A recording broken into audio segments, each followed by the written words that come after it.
Apa khabar murid-murid cikgu? Harap semua berada dalam keadaan sihat sejahtera. Hari ini kita akan continue dengan PDPR kita yang bertajuk Kitar karbon dan kitar oksigen, cara menyelesaikan masalah gangguan kitar oksigen dan juga kitar karbon.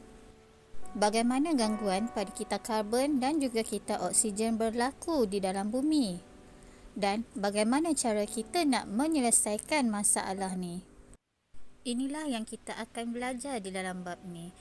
Cikgu berharap kamu semua akan kekal fokus.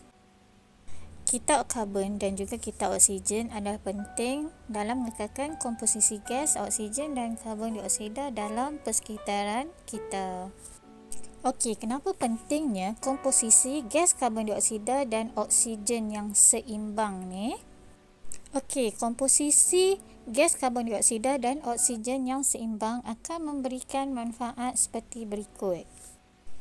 Yang pertama, dia akan memelihara kesihatan kita. Okey, dari segi pernafasan supaya pernafasan manusia tidak terganggu. Yang kedua, dia menjamin kemandirian benda hidup. Okey, dia akan mengekalkan keseimbangan ekosistem kita. Yang ketiga, ia akan mengekalkan suhu dan cuaca di bumi. Kalau keadaan karbon dioksida dalam bumi tinggi, bumi kita akan menjadi panas. Dan yang keempat, proses hidup yang memerlukan gas oksigen dan karbon dioksida dapat berlaku dengan normal sepanjang masa. Contohnya macam kita.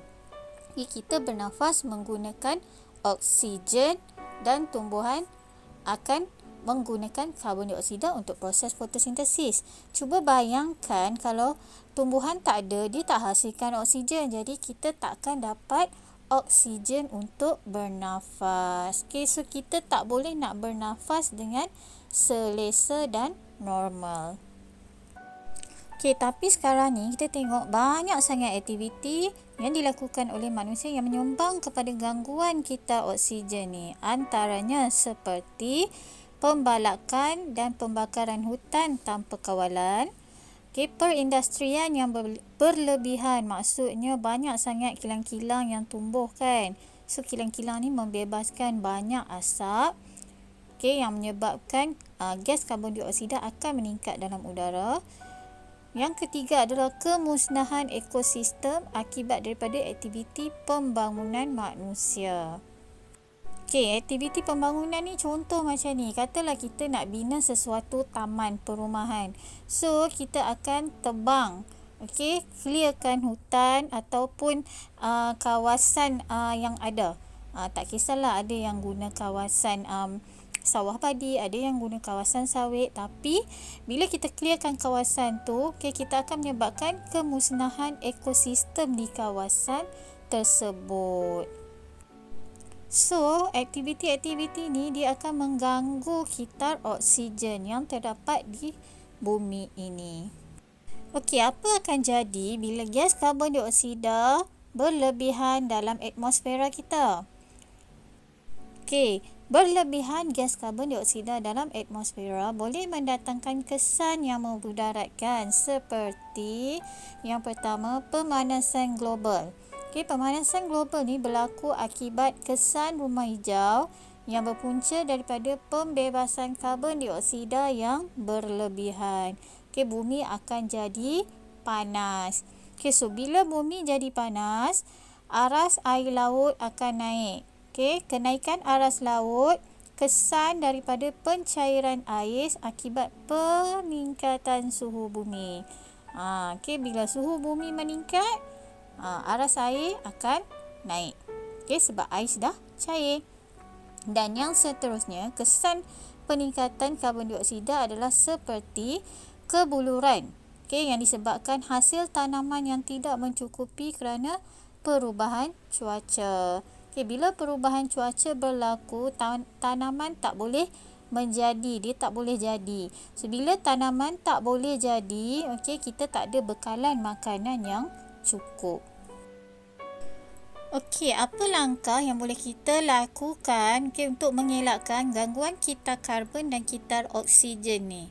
Okey, antara langkah-langkah yang boleh kita lakukan adalah yang pertama, kita kuatkuasakan undang-undang untuk mencegah aktiviti yang merosakkan ekosistem. Contoh macam pembalakan haram tu kan. Kita kuatkuasakan undang-undang. Siapa yang buat pembalakan haram, kita kenakan denda, okey, dan juga penjara. Contohlah. Okey.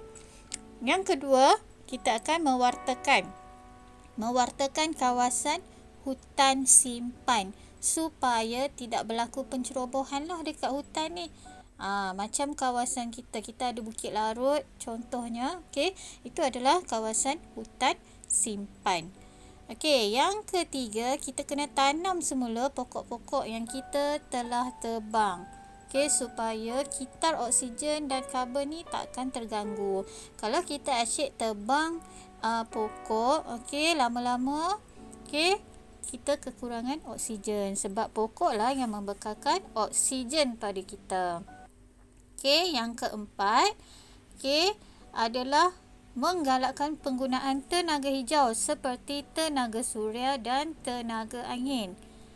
So, bila kita guna tenaga-tenaga ni, dia boleh elakkan gangguan kitar karbon dan kitar oksigen. Dan yang terakhir, kita kena ubah cara hidup kita. Okey, seperti menggunakan basikal berbanding kereta dan motosikal.